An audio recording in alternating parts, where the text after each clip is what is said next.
ஈரானுடைய மிக ஆபத்தானவர்கள் மீது நேற்றிரவு நாங்கள் தாக்குதல்களை நடத்தி இருக்கிறோம் என்று சொல்லக்கூடிய அமெரிக்க அதிபர் டொனால்ட் ட்ரம்ப் மேலதிகமாக பேசுகிற போது அவர்கள் நோயுற்றவர்கள், அவர்கள் கபடதாரிகள், அவர்களிடம் ஏதோ கோளாறு இருக்கிறது என்று அவருடைய நாவுக்கு எதெல்லாம் வந்துச்சோ அதையெல்லாம் எதுகை மோனையோட சேர்த்து பேசி இருக்கிறாரு.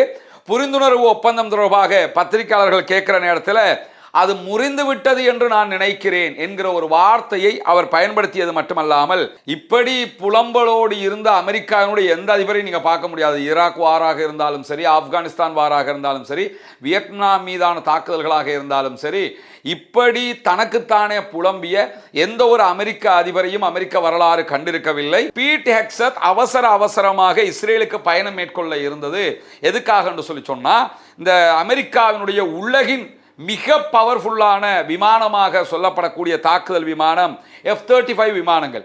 இந்த விமானங்களை இஸ்ரேலுக்கு மத்திய கிழக்கில் கொடுத்து வச்சிருக்கிறாங்க அமெரிக்கா. இதை தவிர்த்து வேறு யாருக்குமே அவங்க கொடுக்கல. மத்திய கிழக்கில் ஆல்ரெடி சவுதி அரேபியா பேச்சுவார்த்தைகளை நடத்தி கொண்டிருந்தாலும்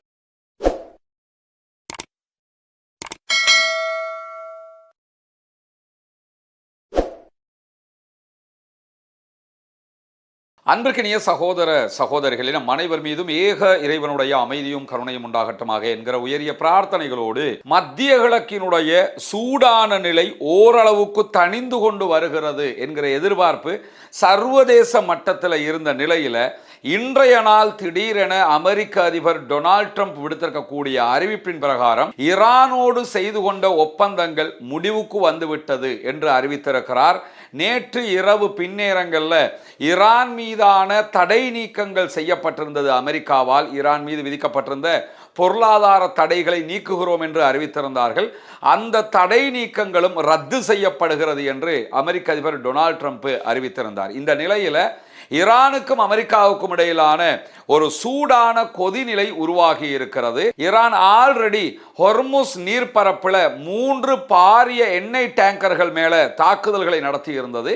அந்த தாக்குதல்களை தொடர்ந்து நேற்று இரவு ஈரானுடைய கிரிக் உள்ளிட்ட பகுதிகளிலையும், ஸ்ரிக் உள்ளிட்ட பகுதிகளிலையும், பந்தர் அப்பாஸ் பகுதிகளிலையும் அமெரிக்க ஆக்கிரமிப்பு இராணுவம் தாக்குதல்களை நடத்தி இருக்கிறது. அதற்கு பதிலடியாக இன்றைய நாளில் ஈரான் குவைத் மற்றும் பஹ்ரைன் ஆகிய பகுதிகளில் மிக கடுமையான தாக்குதல்களை பதிலடி தாக்குதல்களாகவும் வழங்கி இருக்கிறது. இப்படி 2 தரப்புமே பதிலடி தாக்குதல்களை தொடர்ந்து கொண்டிருக்கக்கூடிய சூழல்ல தான் ஈரானுடைய முன்னாள் ஆன்மீக தலைவர் ஆயத்துல்லா அலி ஹாமனியினுடைய ஜனாசா அடக்கத்திற்கான மும்முரமான பணிகளையும் ஈரான் செயல்படுத்தி வருகிறது. இந்த நிலையில மத்திய கிழக்கு மீண்டும் சூடுபிடித்திருக்கிறது.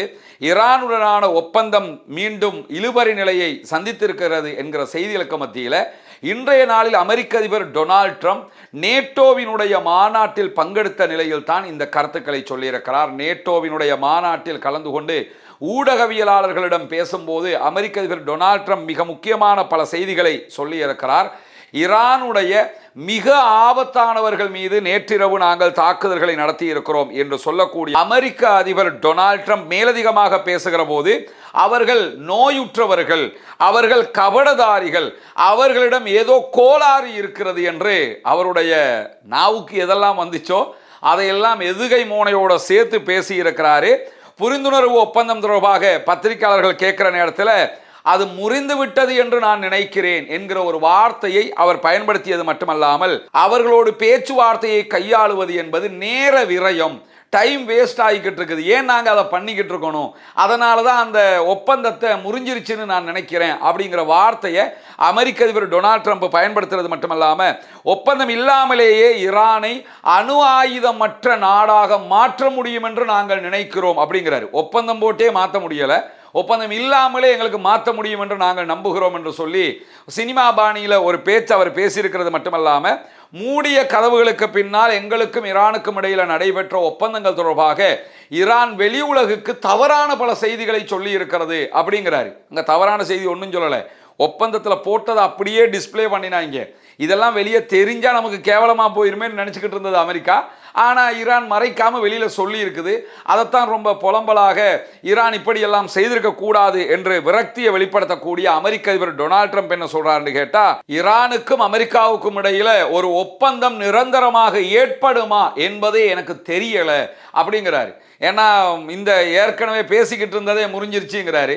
திருப்பி எப்படி கண்டினியூ ஆகும் என்கிற ரீதியில் அவருடைய கருத்துக்கள் அமைந்திருந்தது மட்டுமல்லாம ஈரானியர்கள் ரொம்ப மோசமாக நடந்து கொள்கிறார்கள் அப்படின்னு புலம்பி தள்ளிட்டாப்புல தலைவர்.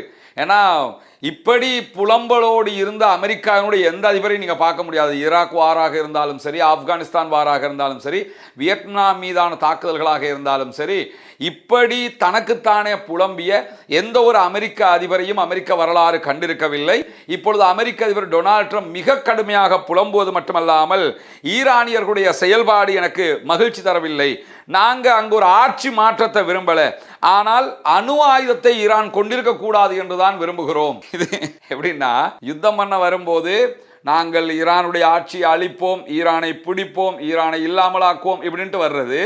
இப்போ வந்து யுத்தம் பண்ணி தோல்வி அடைஞ்சதோட அங்கே ஆட்சி மாற்றத்துக்கெல்லாம் நாங்கள் வரல, அவங்க அணு ஆயுதம் பண்ணக்கூடாதுங்கிறது மட்டும்தான் எங்களுடைய இலக்காக இருந்தது அப்படின்னு சொல்லிட்டு இன்றைக்கு பேசுகிற நேரத்தில் மிக தெளிவாக அவர் சொன்ன ஒரு செய்தி என்னன்னு கேட்டால், இன்று இரவும் ஈரான் மீது மிக கடுமையான பதிலடி தாக்குதல்களை நாங்கள் நடத்தக்கூடும் அப்படின்னு சொல்லி எச்சரிக்கை விடுத்திருக்கிறார் அமெரிக்க அதிபர் டொனால்ட் ட்ரம்ப் அவர்கள். உக்ரைனுடைய அதிபர் ஜெலன்ஸ்கியோடு பேசிக் கொண்டிருந்த நேரத்தில் பத்திரிகையாளர்களை சந்திக்கும் போதுதான் இந்த மேலதிக தகவல்களை சொல்றாரு. ஒரு சிறிய எச்சரிக்கையை நான் விடுக்கிறேன், இன்றிரவு நாங்கள் ஈரானை மிக கடுமையாக தாக்குவோம் என்கிற வார்த்தையும் அவர் பயன்படுத்தியிருந்தார். இந்த இடத்துல நம்ம கவனிக்க வேண்டிய ஒரு விஷயம் என்னன்னு கேட்டா, டொனால்ட் ட்ரம்பை பொறுத்தவரையில் அவருடைய பாணியாக எது இருந்தது என்றால், ஈரான் தொடர்பாகவோ யார் தொடர்பாக ஒரு விஷயத்தை சொன்னால் திரும்ப திரும்ப திரும்ப திரும்ப அதையே பேசிக்கிட்டு இருப்பாரு. ஆனால் ஈரானுடனான ஒப்பந்தம் முறிஞ்சிருச்சு அப்படிங்கிற வார்த்தையை ஒரே ஒரு தடவை ஒரே ஒரு சிட்டிங்கில் மட்டும்தான் அவர் பேசினார். அதற்கு பிறகு பல மேடைகளை அவர் நேட்டோவினுடைய நிகழ்வில் சந்தித்தாலும் அங்கே எங்கேயுமே இந்த வார்த்தைகளை அவர் பயன்படுத்தவில்லை என்பதையும் நம்ம புரிந்து கொள்ளுகிற அதே நேரத்தில், நேற்றைய தினம் ஈரான் ஹொர்முஸ் நீர்ப்பரப்பில் பயணித்த 3 கப்பல்கள் மீது தாக்குதல்களை நடத்தியதை தொடர்ந்துதான் ஈரான் மீது அமெரிக்கா நேற்றிரவு தாக்குதல்களை நடத்தியது. அந்த தாக்குதல்களில் ஈரானுடைய சிரிக் துறைமுகம் சேதமடைந்திருக்கிறது என்று சொல்லி இன்றைக்கு ஈரான் அறிவித்திருக்கிறது. அதில் 4 பேர் காயமடைந்திருக்கிறார்கள் என்கிற செய்திகளும் தரப்பட்டிருக்கிறது. தெற்கு ஈரானில் இருக்கக்கூடிய சிரிக் துறைமுகத்தின் மீது நடத்தப்பட்ட அமெரிக்காவினுடைய தாக்குதலில் 4 பேர் காயமடைந்திருக்கிறார்கள். அதே போன்று கடல்சார் உட்கட்டமைப்பும் சேதமடைந்திருக்கிறது என்று சொல்லி ஈரானுடைய உத்தியோகபூர்வ அரச செய்தி நிறுவனமாக இருக்கக்கூடிய இர்னா வெளியிட்டிருக்கக்கூடிய செய்திகளில் சொல்லப்பட்டிருப்பது மட்டுமல்லாமல், துறைமுகம் பகுதிக்குள்ள 2 அலைகளாக அமெரிக்கா தாக்குதல்களை நடத்தி இருக்கிறது. இந்த தாக்குதல்களில் உள்ளூர் வர்த்தக கப்பல்கள், அருகிலே இருந்த தொலைத்தொடர்பு கோபுரங்கள் உள்ளிட்ட பல தாக்குதல்களுக்கு இலக்குகள் ஆளாகி இருக்கிறது என்கிற செய்திகளையும் சொல்லி இருக்கிறார். எனவே ஈரானுடைய சிரிக் துறைமுகத்தில் பலத்த பாதிப்பு ஏற்பட்டிருக்கிறது என்பதை ஈரானே செய்தியாக சொல்லி இருக்கிற அதே நேரத்தில் பந்தர் அப்பாஸ் விமான நிலையத்திற்கு எந்த விதமான சேதங்களும் ஏற்படவில்லை என்று சொல்லியும் ஈரான் விடுத்திருக்கக்கூடிய அறிவிப்பை பார்க்க முடியும். பந்தர் அப்பாஸ்ங்கிறது ஈரானுடைய ஈரல் மாதிரி இருக்கக்கூடிய ஒரு பகுதி. அங்கே பாரிய துறைமுகம் இருக்கிறது. அதை தாண்டி அங்கே ஒரு பெரிய விமான நிலையம் இருக்கிறது. அந்த விமான நிலையத்தின் மீது அமெரிக்கா தாக்குதல்களை நடத்தி இருந்தது. அந்த தாக்குதல்களில் எங்களுக்கு பெரிய பாதிப்புகள் எதுவுமே இல்லை.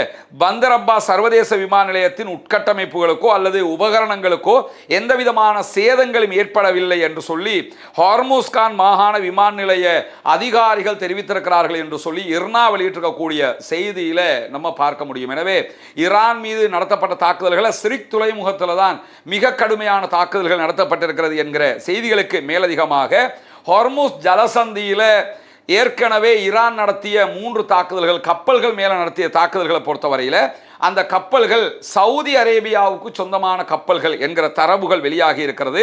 சவுதி அரேபியாவுடைய தேசிய கப்பல் போக்குவரத்து நிறுவனமாக இருக்கக்கூடிய பஹ்ரிக்கு சொந்தமான 3 கப்பல்கள் மேலதான் இந்த தாக்குதல்கள் நடத்தப்பட்டிருக்கு. அதிலும் குறிப்பாக கச்சா எண்ணெயை ஏற்றி கொண்டு சென்ற ஒரு பாரிய டேங்கர் கப்பலாக இருக்கிற வாடியான் மேல தாக்குதல் நடத்தப்பட்டிருக்கிறது. அதே போன்று எம்டி அல் ரகாயத் என்கிற ஒரு கப்பல், இந்த கப்பல் ஆரம்பத்தில் கத்தருக்குரியது என்று சொல்லப்பட்டாலும் இந்த கப்பலும் சவுதி அரேபியாவுக்குரியது என்கிற செய்திகளை நம்ம இன்றைக்கு பார்க்க முடிகிறது. அதே நேரம் எம்டி சைப்ரஸ் என்கிற ஒரு கப்பல் மேலேயும் தாக்குதல் நடத்தப்பட்டிருக்கிறது. இந்த கப்பல்கள் மீது நடத்தப்பட்ட தாக்குதல்களுக்கு பதிலடியாகத்தான் ஈரான் மீது அமெரிக்காவுடைய சன்காம் தாக்குதல்களை நடத்தி இருக்கிறது.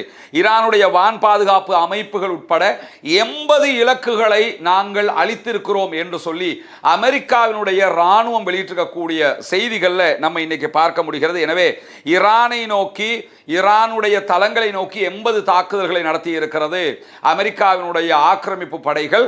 அதிலும் ஈரானுடைய IRGCக்கு சொந்தமான கடல்ல சுற்றி திரியக்கூடிய சிறிய ரக IRGCயினுடைய போட்டுகள் 60 போட்டுகளை நாங்கள் அழித்திருக்கிறோம் என்று சொல்லியிருக்கிறார். துல்லியமா 60 போட்டை அழிச்சிருக்கிறோம் அப்படிங்கிற செய்திகளையும் சொல்லியிருக்கிறாங்க. இதுவெல்லாம் அந்த சுத்தி திரியக்கூடிய போட்டுகள் என்று சொல்லப்படுகிறது. பெரும்பாலும் இவை ஆளில்லா போட்டுகளாக இருக்கும். ஆனால் ஈரான் இந்த செய்தியை உறுதிப்படுத்தவில்லை என்பதை நம்ம புரிஞ்சுக்கிறோம். 80 இலக்குகள் மேல அட்டாக் பண்ணதா சொல்றாங்க. அதுல 60 இந்த சின்ன சின்ன சின்ன சின்ன குட்டி குட்டி போட்டுகள் என்கிற செய்திகள் வந்திருக்கிறது.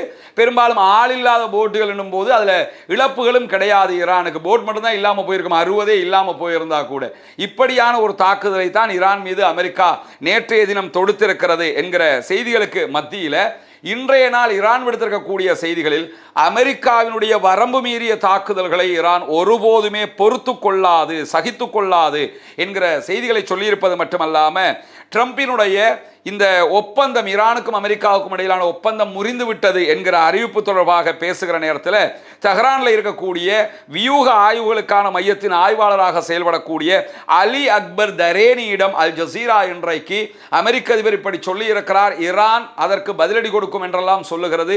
அதை பற்றிய நிலைப்பாடுகள் என்ன என்று கேட்கிற போது ஈரான் ஒரு யுத்தத்தை நாடவில்லை, ஈரான் சண்டைக்கு போக விரும்பல. ஏற்கனவே அதைத்தான் சொல்லி கொண்டிருந்தாங்க. ஈரான் அவங்க சண்டைக்கு போக விரும்பல. ஆனால் ஈரான் யுத்தத்தினால் ஆல்ரெடி பாதிக்கப்பட்ட நாடு. அமெரிக்காவும் இஸ்ரேலும் ஆக்கிரமிப்பாளர்கள். ஈரானுக்கு எதிராக அவங்க தான் தாக்குதல் நடத்தினாங்க. இப்பொழுது ட்ரம்ப் அவரே கையெழுத்திட்ட ஒரு ஒப்பந்தத்தை திறம்பட முடக்குகிற வேலையில் ஈடுபட்டு வருகிறார்.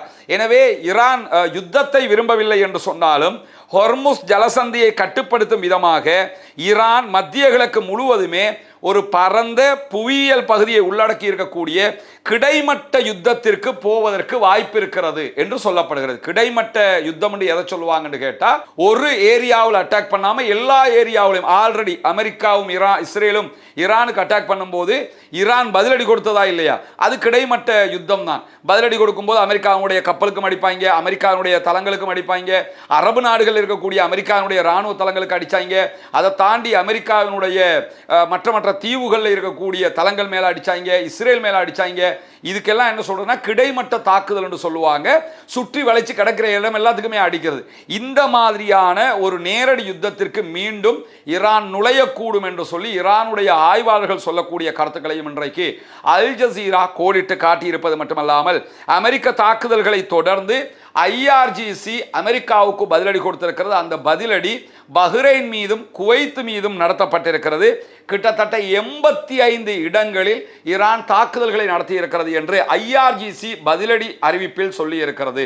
ஏற்கனவே ஈரான் மேலே 80 இடங்களுக்கு தாக்குதல் நடத்தினோம்னு அமெரிக்கா சொல்லியிருந்தாங்க. அதுக்கு பதிலடியாக 85 இடங்கள்ல ஈரான் அமெரிக்காவுடைய தளங்கள் மேல பஹ்ரைன்லையும் குவைத்திலையும் தாக்குதல்களை நடத்தி இருக்கிறார்கள். இன்றைக்கு அதிகாலை மாத்திரம் குவைத் வான்வெளியில 2 பாலிஸ்டிக் ஏவுகணைகள், 13 ஆளில்லா விமான தாக்குதல்கள் நடத்தப்பட்டிருக்கிறது என்கிற செய்திகளை குவைத் ராணுவம் சொல்லி இருக்கிறது. உயிரிழப்புகள் எதுவுமே ஏற்படவில்லை. அதே நேரத்தில் இந்த சம்பவங்களுக்கு மத்தியில் இன்றைய நாளில் இஸ்ரேலுக்கு ஒரு முக்கியமான பயணத்தை அமெரிக்காவினுடைய பாதுகாப்பு செயலராக இருக்கக்கூடிய பீட் ஹெக்ஸத் மேற்கொள்ள இருந்தார் என்கிற செய்திகள் வெளியாகி இருந்தது. பீட் ஹெக்ஸத் இஸ்ரேலுக்கு போறாரு, பேச்சுவார்த்தைகள் நடத்த போகிறாரு என்கிற செய்திகள் வந்திருந்த நிலையில இஸ்ரேல் இன்றைக்கு விடுத்திருக்கக்கூடிய ஒரு அறிவிப்புல என்ன சொல்றாங்கன்னா, எங்களுடைய ராணுவம் பக்கா தயார் நிலையில் இருக்கிறது, ஈரானோடு ஒரு யுத்தத்துக்கு நாங்கள் ரெடியா இருக்கிறோம் அப்படின்னு இருக்காங்க. அவங்களுக்கு தேவையா தானே அமெரிக்கா இதை முடக்கணும், அமெரிக்காவுக்கும் ஈரானுக்கும் இடையில ஒப்பந்தம் கலாப்ஸ் ஆகணும், அதுக்கு பிறகு சண்டைக்கு போகணும். அப்படி போனா தான் தேர்தலில் ஜெயிக்க முடியுங்கிறதுனால எங்க போர்சஸ் ரெடியா இருக்கிறாங்க அப்படின்னு இருக்கிறாங்க. உடனடியாக இதற்கு பதில் சொல்லி இருக்கக்கூடிய ஈரான், நாங்க ஆல்ரெடி ரெடியா தான் இருக்கிறோம் என்கிற விதமாக பதிலடியை கொடுத்திருக்கக்கூடிய நிலையில பீட் ஹெக்ஸத் அவசரமாக இஸ்ரேலுக்கு பயணம் மேற்கொள்ள இருந்தது. எதுக்காக என்று சொல்லி சொன்னா, இந்த அமெரிக்காவினுடைய உலகின் மிக பவர்ஃபுல்லான விமானமாக சொல்லப்படக்கூடிய தாக்குதல் விமானம் F-35 விமானங்கள். இந்த விமானங்களை இஸ்ரேலுக்கு மத்திய கிழக்கில் கொடுத்து வச்சிருக்கிறாங்க அமெரிக்கா. இதை தவிர்த்து வேறு யாருக்குமே அவங்க கொடுக்கல. மத்திய கிழக்கில் ஆல்ரெடி சவுதி அரேபியா பேச்சுவார்த்தைகளை நடத்தி கொண்டிருந்தாலும் இந்த ரக விமானங்களை அவங்க கொடுக்க மாட்டேங்கிறாங்க. F-15 வகையான விமானங்களை பஹ்ரைன் உள்ளிட்ட நாடுகளுக்கு அவங்க கொடுத்திருக்கிறது நமக்கெல்லாம் தெரியும். இப்படியான ஒரு சூழல்ல துருக்கிக்கும் அமெரிக்காவுக்கும் இடையிலான ஒரு பேச்சுவார்த்தை வெற்றிகரமாக முடிந்திருக்கிறது. துருக்கியினுடைய அதிபர் அர்துகானோடு நடத்தப்பட்ட பேச்சுவார்த்தைகளின் பிரகாரம் அமெரிக்கா துருக்கிக்கு F-35 விமானங்களை கொடுப்பதற்கு ஒப்புக்கொண்டிருக்கிறது. இதை இஸ்ரேல் ரசிக்கலை. இஸ்ரேல் என்ன பண்றாங்கன்னு கேட்டால், அமெரிக்காவுக்கு சொல்லக்கூடிய தகவல்களில் நீங்க துருக்கிக்கு F-35 விமானங்களை கொடுக்கிறது என்கிறது எங்களுக்கு மிகப்பெரிய பாதிப்பை உண்டாக்கும். நாங்க இஸ்ரேலாக இருக்கிற எங்ககிட்ட மட்டும்தான் அது இருக்கணும், துருக்கி எங்களுக்கே அட்டாக் பண்ணக்கூடும் என்றெல்லாம் அவர்கள் சொல்லி இருக்கிறார்கள். ஆனால் அதனை மீறி துருக்கிக்கு F-35 விமானங்களை விற்பதற்கு தயாராகி இருக்கிறது அமெரிக்கா என்கிற செய்திகள் வெளியாகி இருக்கிற அதே நேரம் இன்றைய நாள் ஈரானுடைய மறைந்த ஆன்மீக தலைவர் ஆயத்துல்லா அலி ஹாமனியினுடைய ஜனாசா ஊர்வலங்கள் நடைபெற்று வருகிற அதே நேரம் அவருடைய ஜனாசா ஈராக்குக்கு கொண்டு செல்லப்பட்டிருக்கிறது. ஈராக்கினுடைய புனித நகரமாக ஈராக்கியர்களால் பார்க்கப்படக்கூடிய நஜஃபுக்கு அந்த ஜனாசா கொண்டு போகப்பட்ட நேரத்தில் 2.5 மில்லியன் 25 லட்சம் மக்கள் அந்த ஜனாசாவிலே பங்கெடுத்ததாக இன்றைய நாள் ஈராக்கினுடைய பாதுகாப்பு தரப்பு வெளியிட்டிருக்கக்கூடிய செய்திகளை நம்ம பார்க்க முடியும். குறிப்பாக ஈராக்கினுடைய மக்கள் திரட்டல் படைகள் PMF வெளியிட்டிருக்கக்கூடிய அறிவிப்புகள்ல இந்த செய்திகள் மிக முக்கியமான இடத்தை பிடித்திருக்கிறது. முழுமையான பாதுகாப்போடு 25 லட்சம் மக்கள் அந்த ஜனாசா பார்வையிடுவதற்காக பங்கெடுத்திருக்கிறார்கள் என்று சொல்லி PMF இந்த அறிவிப்பில் சொல்லியிருக்கிறது. PMF மக்கள் திரட்டல் படை என்கிறத புரிஞ்சுக்கிறங்க. ஈராக்குக்குள்ள ராணுவம் இருக்கிறாங்க. அதே மாதிரி ஈராக் அரசால் அங்கீகரிக்கப்பட்ட ஒரு ராணுவம் தான் இந்த மக்கள் திரட்டல் படை என்கிற PMF என்கிற இந்த படைப்பிரிவு. இந்த படைப்பிரிவை தான் கலைக்கணும், இவங்களை ராணுவமாக நீங்க வைக்கக்கூடாதுன்னு அமெரிக்கா ஈராக்குக்கு அழுத்தம் கொடுத்து கொண்டு இருக்கிறாங்க.